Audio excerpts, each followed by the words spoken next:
confidence here. So the question is whether you would get in on the breakout that you see on this candle, whether you would get in on that breakout or not.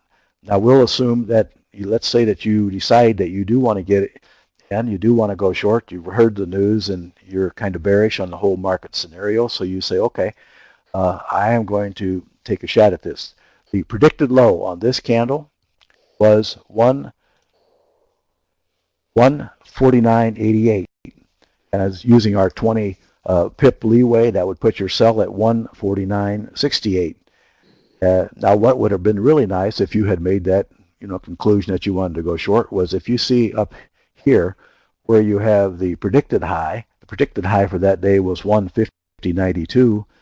The actual high that day, 150.92. Now that would have been a nice trade, but is it realistic that you might have caught the very peak of the market? And also you would be trading, in this case, you would try to be fading that high with some kind of limit order. Would it have gotten filled? Some questions there. So we'll assume that maybe that wouldn't have happened, but that you did get in the market at 149.68 where the breakout occurred.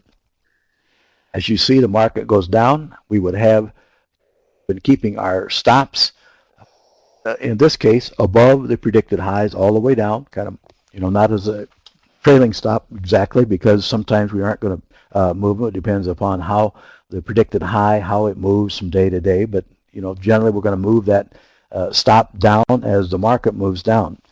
Then you get to a point in time where the market starts to do a little action of it when they go down, or when the market goes down. It's not going down forever. It's going to go up. It's going to go sideways. It's going to do something different. It's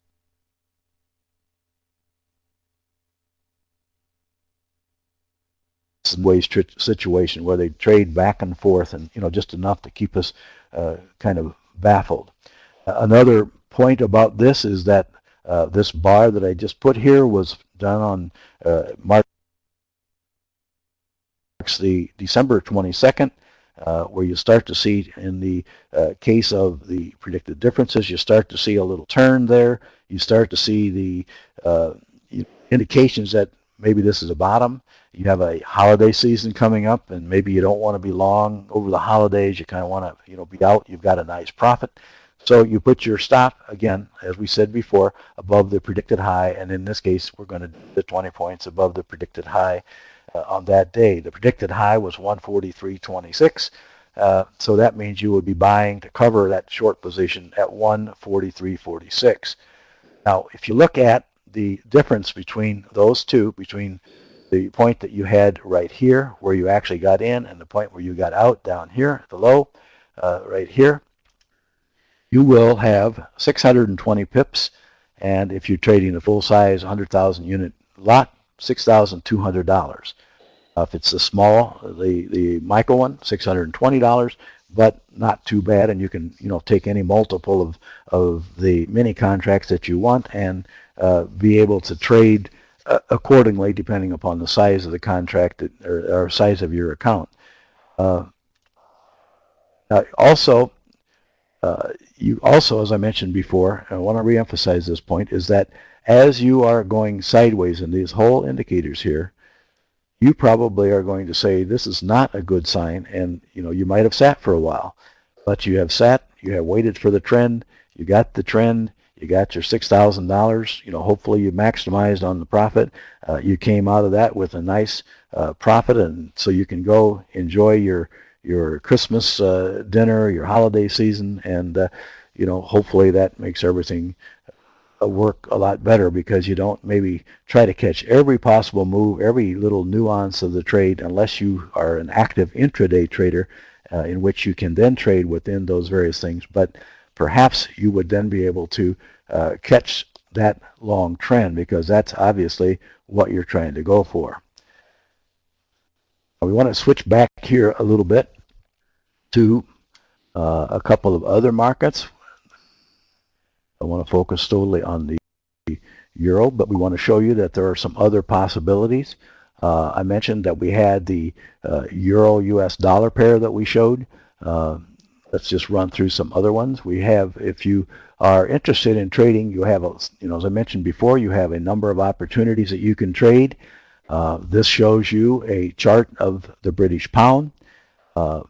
This one's a little bit more difficult. It's a little bit choppier. It tends to go up and down, a little bit bigger margins. Now, if you're not familiar with the British pound and what it does, what are the properties of the British pound, you can go over here to the properties on the left-hand side. You can say, okay, this happens to be a futures contract, which will show you that there's a difference between the futures contract and the cash contract, because here we are talking about a contract that's 62,500 British pounds.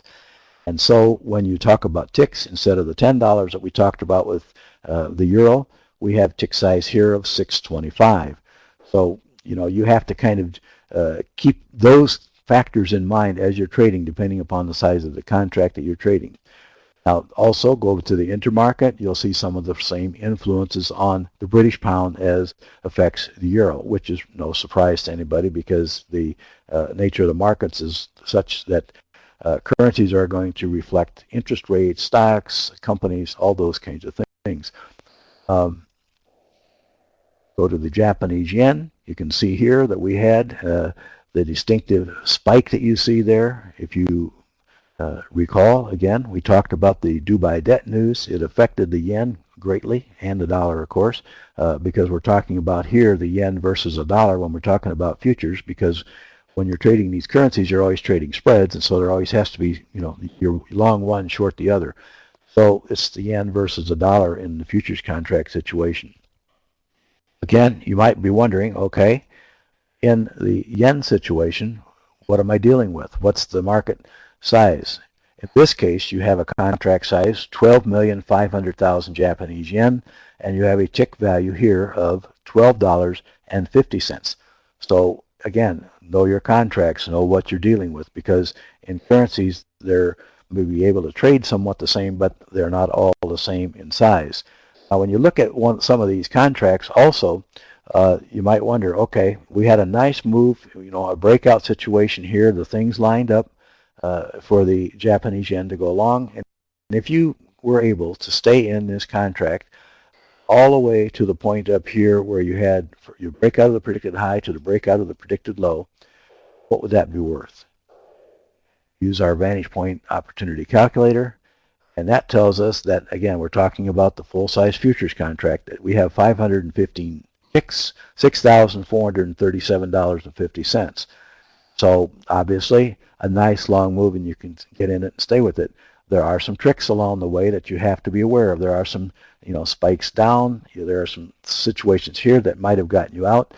Depends upon your type of trading and what you're trading and